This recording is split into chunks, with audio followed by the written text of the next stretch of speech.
children is difficult, and with so much information out there, it's hard to know what advice to trust. The Child Psych Podcast brings you the top parenting and mental health experts in the world. This podcast is designed to encourage and educate you with the most up-to-date research and concrete strategies that foster healing and resiliency in children and teens, and tools that make parenting easier. Whether you're a professional or parent, you will walk away with answers that empower you, and you'll feel more confident knowing you are on the right path. Most importantly, we're here because we need to raise a generation of children who don't need to recover from their childhoods.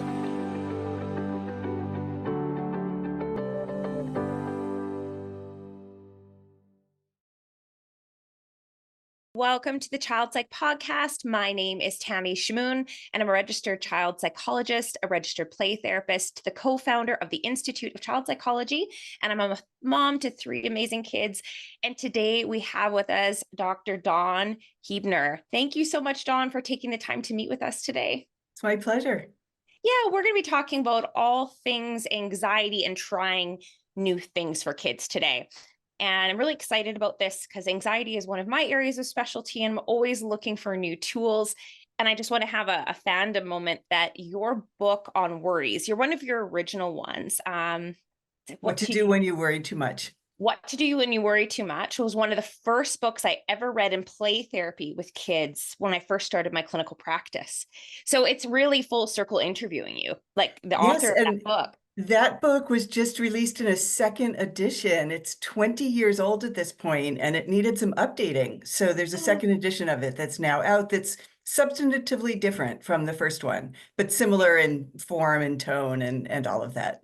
Well, your books are just amazing for kids. So any of you who are teachers or even parents, therapists, but especially as a therapist, I found that was such a lovely book to just kind of start talking about anxiety with kids. I just want to thank you for that because I read that book to hundreds of kids, just so you know. Thanks. In therapy. Okay, so let's talk a little bit about Dawn, and then we'll jump into anxious kids who have a hard time kind of trying new things. We're just going to call you Dr. Dawn. He is a psychologist, a parent coach, and the author of numerous self-help books for children, like the one we talked about, What to Do When You Worry Too Much. There's Outsmarting Worry. You actually have a lot of books. We're going to be talking about your other book, Facing Mighty Fears About Trying New Things, which I just took a read through and super excited. It's now in our playroom at the office. Dr. Huebner's work is known around the world with books translated into 23 languages. She's been featured on Today, The Today Show, WebMD, Parents Magazine, and a host of other news and information outlets. A parent of a once anxious child, Dr. Huebner faced anxiety in her own life, making some mistakes that most parents make before finding the keys to breaking herself and her child free. And I am also a recovering anxious child, so I appreciate any work people do in this realm so much. Yes. So let's talk about first this question that came in from one of our viewers, and then we can launch into my questions. And I really want to talk about this book, and hoping every parent with an anxious child or therapist grabs this book because it's so beautifully written, and we'll talk about the tools in there. Okay, so here's the question. I have a little guy who's terrified to try anything new. He will protest, cry, and melt down if we insist, and he loses sleep worrying about all the things that could go wrong. My son loves to swim, so we signed him up for swim club. He seemed okay when we told him, but the first day we got closer, his fear mounted. He had loads of excuses, doesn't like swimming. He only likes swimming for fun. The coach is mean. He might not know anyone. Basically anything and everything that could go wrong. We've tried reasoning with him, bribing him, dragging him in. None feel good to us or to him. And nothing we do makes things easier the next time something new comes up. And of course, once he gets started, he's usually fine, but the lead up is miserable for everyone. Mm-hmm. I was one of those kids, and my parents, I'm didn't handle it well. So let's talk about better ways to handle this, Dawn. Okay.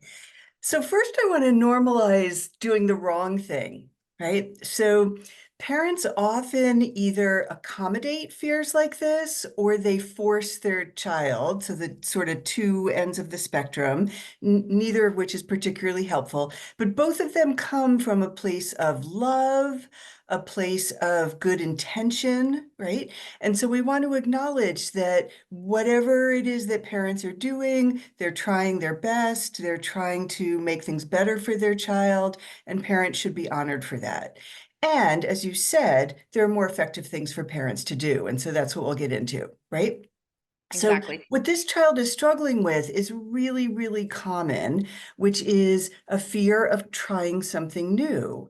And that comes from a kind of a place that's deeply embedded in our brain where we recognize things that are unfamiliar as potentially dangerous. And that part of our brain developed for evolutionary reasons, that we needed to be aware when something was unfamiliar to us, because those unfamiliar things might hold danger for us, right? And so within our brains, new sometimes gets equated with dangerous. And when we are going to be approaching something new, the danger alarms go off in our brain. And if we haven't been taught about that, and we haven't been taught strategies or tools, we assume that those alarm bells are giving us valid, useful information, and we want to avoid the thing that seems scary and potentially dangerous. And that makes perfect sense. And chances are good that that's part of what's going on with the child in the question. Yeah. The brain pays attention to things that are novel too. So anything new, the brain's like, is there something, because this isn't something I normally Right. see, could this Right. potentially be life-threatening? And Right. I think it's so great for parents to understand that that part of the brain's really old. It's been developing a lot longer than the executive functioning, like the prefrontal cortex and the cortical brain. So it's Right. pretty like Right. well established. It is, exactly. And so it's an automatic response. It's not something that we have conscious control over. And it's there for a good reason, right? We need our brain to alert us when something is unfamiliar, to make us be more aware, right? But being aware is different from being just reflexively avoidant, deciding I'm not going to do that thing because it's new. Right. And so the first thing we can do is we can begin to teach our children about the way that their brain works. And we can do this for kids as young as 5 or 6 years old, right? We can talk to them about, you have a part of your brain that's there to keep you safe. And that part of your brain sets off an alarm when you're about to do something new, right? And that alarm is there to get you to pay attention. And that's great. Everybody has that part of their brain. I'm glad you have that part of your brain. It's there for a good reason. And just because that part of your brain, the alarm went off, it doesn't mean that there's anything bad, that there's a problem, that you're in danger, because new is different from dangerous. And that's actually the first step to teach kids, to ask what I call the magic question, which is when they're feeling nervous in a new situation, to ask themselves, am I nervous because this is dangerous, or am I nervous because this is new? So that's a really important question for your child to learn to ask themselves.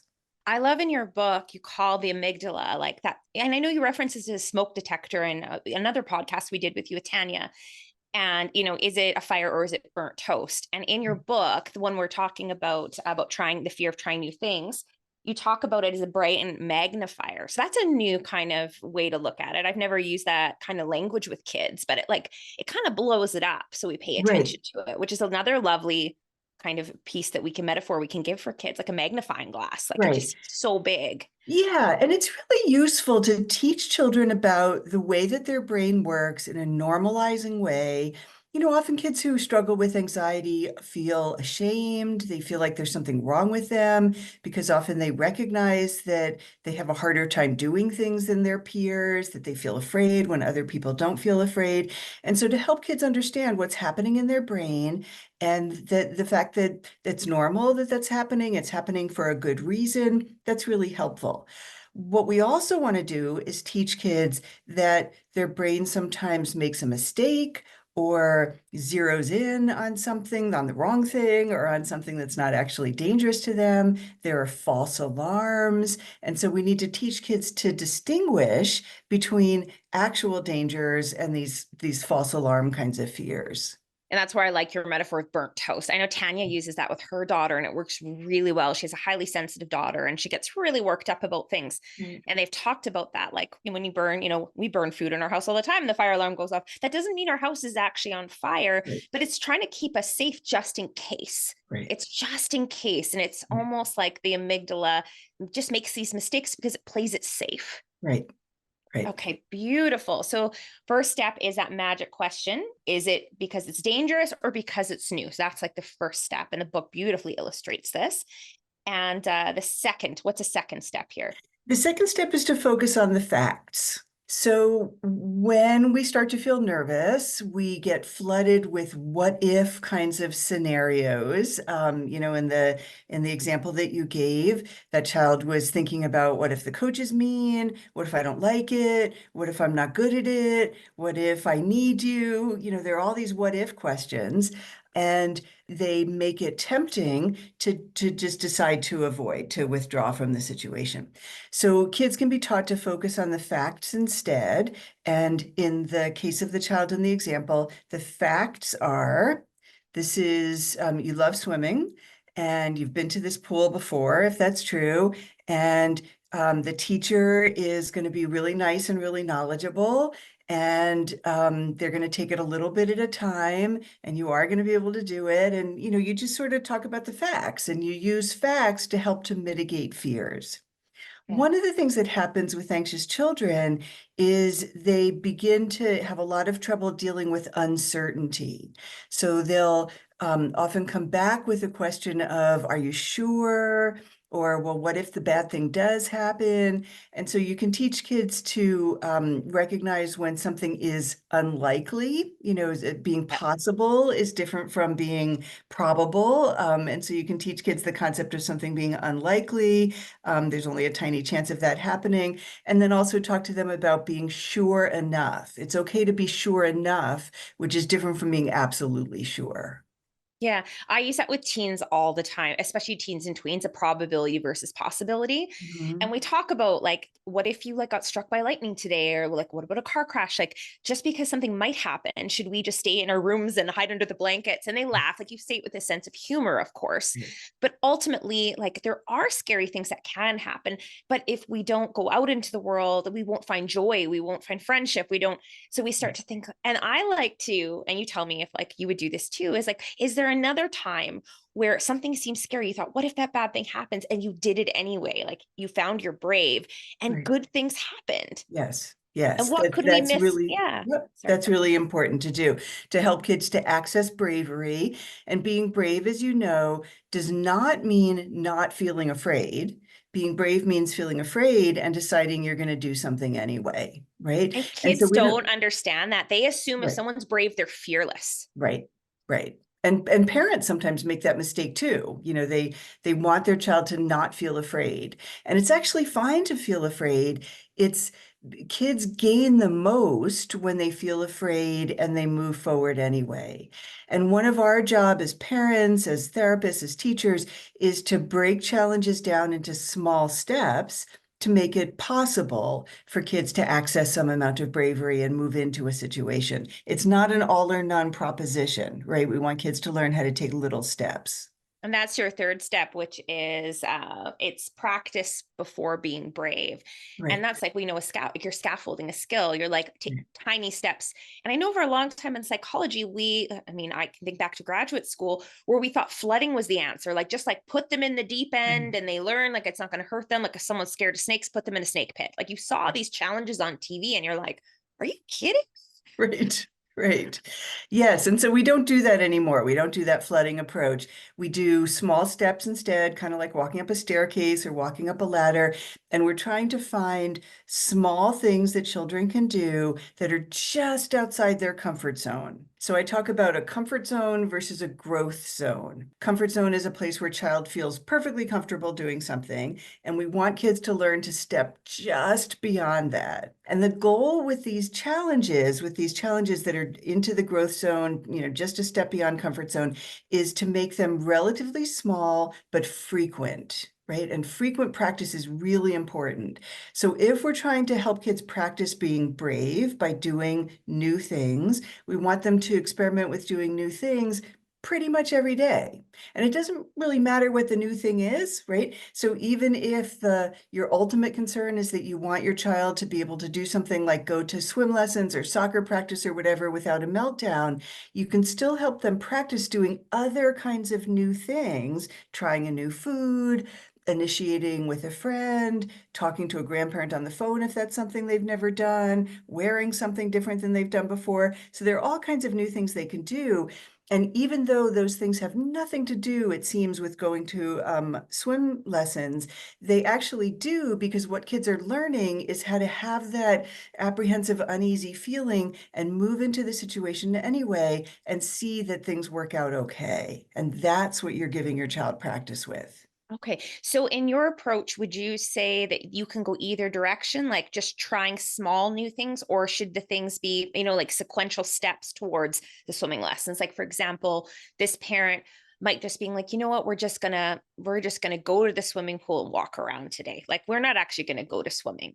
Or we go, another example would be just like, let's go swimming as a family in this space where you're gonna have your swimming lesson. Like, does that make sense? Like, would your Yes, yes, approach yes. go And either way? I think that what's most helpful is to do both of those things, right? Okay. So you might take the specific goal of getting your child comfortable with swim lessons and think of what are logical sequential steps leading up to that and start doing those things.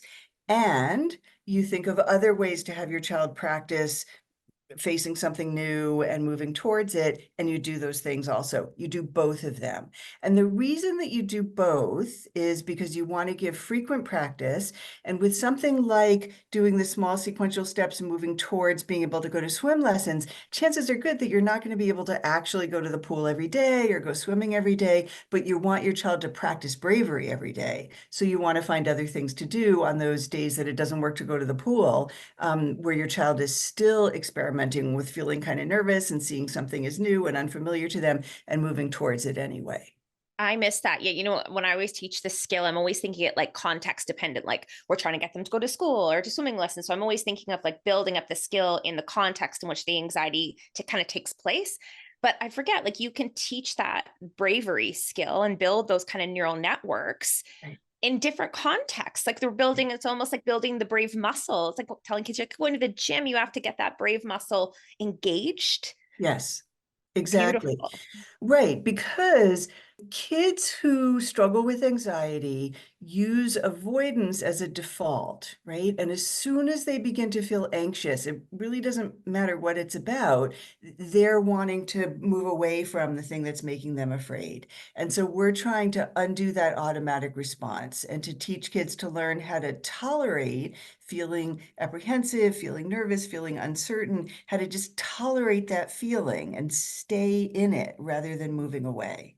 Beautiful. Because that's what we're doing. We're building tolerance that they can handle it. I think that's the underlying piece, that they're more capable than they think they are. Right, Yeah, right. that Yeah, yeah. and we want kids to see that big bad things don't usually happen and little bad things are manageable, right? So kids often think in terms of worst case scenarios, and then they become concerned that any bad thing is going to happen and any bad thing is not going to be manageable, they think, right? And so we want kids to see that those big bad things are really, really, really unlikely, and little bad things, they might happen, but you can get through them. So your swim teacher might present something that you don't know how to do. That's okay. Or something might happen in swim lessons that other kids are catching on and you're not. That's okay. There's a learning curve. You hang in there and you'll get it eventually. The teacher's not going to yell at you. The teacher's still going to be kind. The teacher's going to help you. So we want kids to see that they can get over these little bumps that exist in everyone's lives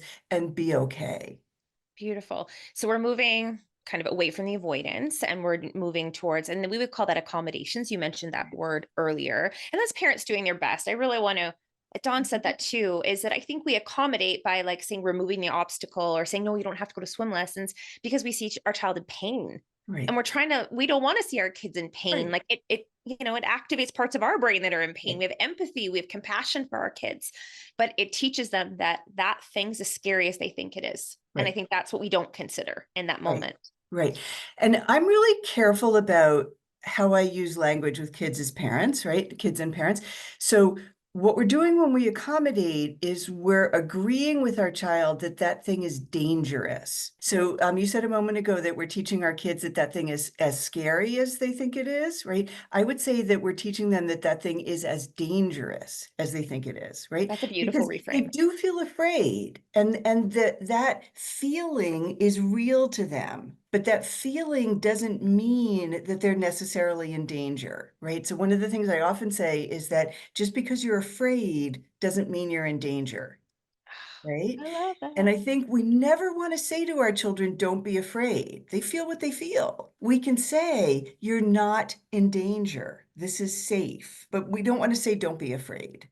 Beautiful. Just so you know, after our podcast, I'm going to be feverishly taking notes on how I need to reframe some of these to my clients and the parents that I work with, because that is a really good point. That the fear is, it's okay to feel that, but it's the fact that it's not going to hurt you. Right. That's what we're saying. Like this Right. horrible action isn't going to happen. We don't have this fate that we're walking into, where the child necessarily be hurt or rejected or whatever this is. Right. Now, And fear, let me just say one other yeah. thing. Fear in and of itself is uncomfortable, right? So any of us who have ever felt anxious, and that's most of us, know that when you're feeling anxious, what you want more than anything is to stop feeling that way. The fear itself, the anxiety itself is really uncomfortable, and it motivates us to end the feeling. And the most efficient way to end the feeling of anxiety is to look for reassurance or to avoid a situation. And so that gets back to what we were talking about earlier, that we want children to just build up tolerance for feeling some amount of anxiety and to move into and through situations rather than automatically moving away. Do you think in this process, like especially when we're thinking about the magic question, when you were talking about the magic question, I was thinking of parents. My son pulls this out of me, I swear, every time when he's anxious. Did you ever feel that way when you were little, Mom? Because he switched schools this year and he was really nervous about switching schools. And he said, Mom, did you ever? And I said, yes, sweetie, I moved to this United States to go to school. I was terrified. I lived in Canada my whole life. You know, you talk about now. I always say, any words of caution with doing that, with when we give examples, or maybe kids aren't asking, but we give it anyway. Yeah, no, I think kids ask, did you ever feel that way? Because they're trying to figure out, is there something wrong with me? Like, is this normal? Did you feel it too? And so I think whenever we can honestly relate to what our child is saying, we absolutely should tell them, I felt this way. We can give them a clear example about it. We can either say what we did to help ourselves, or if we felt that way and we didn't do anything to help ourselves, we can say something like, I didn't have the tools that you're learning, or I didn't know, or my parents didn't know how to help me, right? So we want to be honest with our kids about what we felt, what we struggled with, and we certainly want to normalize what it is that they're feeling. One of the reasons that I talk in my biographical sketch about the fact that my books are in 23 languages is that I want kids to see that there are kids all over the world who are feeling the same things they're feeling, learning the same skills that they're learning, right? There's nothing wrong with them. They're not aberrant. They're not weird. They're not defective in some way. This is a really normal thing to be feeling, to be struggling with. And there are really clear things you can do to help yourself. The one thing I will caution parents against, just when I work in my clinical practice with teenagers, that particular skill of a parent trying to join a child, being like, when I was young, sometimes teens don't like that. And this is not your littles. We're talking about like 14, 15, 16, because they're individuating, becoming their own person. They're like, you don't know what it's like to be me. Like, so just like words of caution, that strategy may backfire with a teenager though. There's Absolutely. an interesting kind of dynamic that happens when they're teens where they almost don't, sometimes they don't want to hear about it because they want their experience to be unique. So just that words of caution about teenagers. Yeah, that's a great point. I work with children ages 12 and under and their parents. So yeah, but that's a really good point. Anybody of teens, I'm just saying, and not always. Like my 16-year-old's pretty good, but I've worked with enough teens, so I've seen parents in family counseling try to do that. And the parents like, why didn't that work? But it worked with my 6-year-old. It's like they're establishing identity. So it's different and they don't want, they need something separate than you. And that's why. Right. Yeah. Good point. So we can always like reframe it as, do you want to hear about a time? And just see if they're open to it. So just teenagers. Oh dear. Okay. So I guess, what are some anticipated roadblocks, Dawn? Like when we're trying to, especially these little, I call them experiments, like when we're trying to build up their brave skills that parents might run into, that they're just like, well, that didn't work, or this is miserable, or, oh my gosh, what do I do with this? Like, what do you think some of those might be? Yeah, so when you're trying to have your child practice bravery, it's important to be explicit about it. and to talk to your child about, we're going to practice being brave. And that means starting to do new and different things. You want to be really explicit about it. So you're not just suggesting to your child, hey, do you want to try this new fruit? Or, hey, why don't you do X or Y activity? You're not just sort of suggesting it out of the blue and hoping your child agrees. You're specifically framing it as bravery practice. And it's helpful to do something like come up with a whole list of things that your child can do, can experiment, can do to practice being brave, and maybe have them randomly pick from that list. Or in the book that you're referencing, Facing Mighty Fears About Trying New Things, there are like 4 pages that have different new things that a child might try, and you might have them close their eyes and just point to one of them. So you're having children kind of select something that they're going to do, or you're assigning them something to do and you're having them practice. And I would have that become sort of a regular part of your day, in the same way that brushing their teeth is something that happens every day, or doing their homework is something that happens every day. You just build in bravery practice as something that happens every day. You might try to follow it with something nice, right? So if you allow screen time, it might be you can use screens after it, or we're going to play a game after it, or, whatever. You follow it by a nice activity. Some younger children really benefit from having a reward system. And so the way that reward system works is you get bravery points just for doing the brave thing, right? The bravery points have nothing to do with whether or not you were afraid. They just have to do with, did you do the challenge? The biggest obstacles are resistance on the part of the child, and the fact that family life is busy and it can be hard to find time to build these things in. And oftentimes parents are hesitant to challenge their child when things are running relatively smoothly. So they might think, my child isn't in an anxious moment right now. Why in the world would I challenge them and trigger that anxiety? So, we have to find ways to kind of overcome our own reluctance to do it, our own busyness, and our child's resistance or hesitation. If we have the one question that's going to come up, because I know some kiddos, I'm doing parent coaching right now with some parents, where even though they're doing something really small, there's that resistance from the kiddo because they've been doing it this way for forever. And so avoidance strategy is very strong in this child. And even with a small push, especially my highly sensitive kiddos, will melt down, because it's something different. Now the parent's like, well, I want to do the experiments, but every time I do the experiment, there's these huge tears. What would you say to those parents who you're coaching when the kids just absolutely throw themselves on the floor and are like, I'm not doing this. I'm not doing it. So we want to give children some amount of agency within this. And so helping children to choose the activities, like letting the child choose the activity is good. You can talk to a child about size of steps, right? So I often use a pool analogy that what we're doing is essentially a desensitization technique. And it's similar to if you're getting into a swimming pool and the water's initially cold and you stay in the water and you swim and you play. And after a while, you just get used to the water. You don't feel the cold anymore. So what we're doing with these bravery challenges is helping children get used to feeling apprehensive and moving towards something anyway. And the pool analogy is useful because oftentimes people get into a pool going step by step, and they have to at least put their toes in to get started. And getting used to the water in the pool works best if we're kind of moving along, right? We don't just put our toe in and stay there for 3 days. We put our toe in and then we put the rest of our foot and then up to our calf, and we're moving along.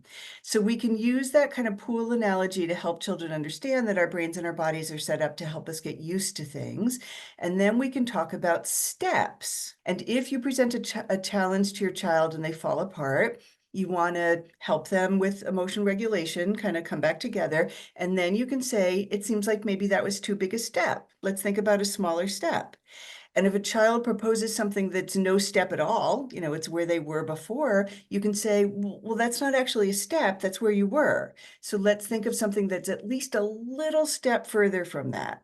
Right. And you're working on that concept of taking steps. Beautiful. And, I would really encourage parents, literally take a piece of paper and make the steps where the child can write, or you can write what those are going to be, or they can draw a picture at each step. Right. Or we say, in therapy, I often use a fear ladder. We develop a hierarchy of items.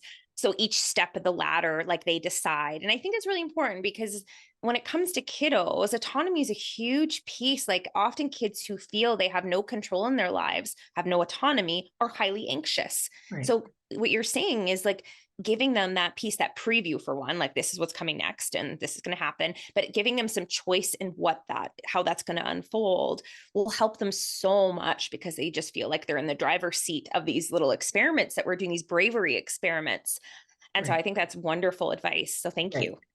Right. And we want to be sure that parents understand that once your child has melted down, you want to move into the mode of comforting them and helping them regulate, helping them come back together. So it isn't a time to try to talk them into the activity. It isn't a time to offer threats or consequences. It isn't a time to bribe them and dangle rewards, right? What we're working on is just emotional regulation, which means that we want to empathize and say something like, seems like this was a really big step for you, or I get it that this is really scary. And then we want to move into some kind of regulation strategy, breathing, a mindfulness activity. We want to help our children regulate again, because when they're in that agitated, melted down state, their prefrontal cortex, the thinking part of their brain, is offline. And we want to help them calm down to get the thinking part of their brain back on. And then we move back into whatever the activity was. So the meltdown doesn't completely derail you. It's just, you need to pause, move to the side, help your child regulate, and then move back into the activity. Beautiful. Yeah. Cause I always say when a child's drowning, that's not time to teach them to swim. No. Like when they can't hear you. Right. And so like, you can't teach them to move towards that thing when they have completely flipped their lid and they're in just a panic state. So I think that's a really good reminder that in that moment, we have to just slow down, get them regulated, get them calm, and then we can revisit and come back to the steps, or it was too big of a step. But in that moment, we can't just like force them onto it because then they're flooded. And that's not helpful either. Right. I think that creates all kinds of other Right. stuff. But also, we don't want to unnecessarily frighten parents about this, that there are many children who, once they understand what's happening in their brain and once they understand what the steps or what the program is, they're cooperative. They don't like feeling the way that they feel, right? And so oftentimes children get really good at working with the adult in their lives to figure out what's the right size step and how often to do that step. And, you can really collaborate with a child on working the program here. Beautiful. Thank you so much, Dawn. That was so helpful. And I have included a link to not only your website so everyone can look at the notes of this podcast, the book we're talking about. Facing Mighty Fears About Trying New Things. Thank you. I have this book at home, everyone. It's absolutely wonderful, as are all her books. So that's why I said I'm going to include the link to her website where you can see where all her books are, but they're available on Amazon. It's where I bought mine. And then, so thank you. And she also has a TEDx talk. So that's the other thing I was going to mention. And I have included a link to her TEDx talk as well. So Dawn, thank you so much. And again, thank you for all the books, because I'm telling you as a therapist, they have been very, very helpful in terms of the play therapy that I've done and working with parents that way. So thank you. Thank you for having me. It was a pleasure.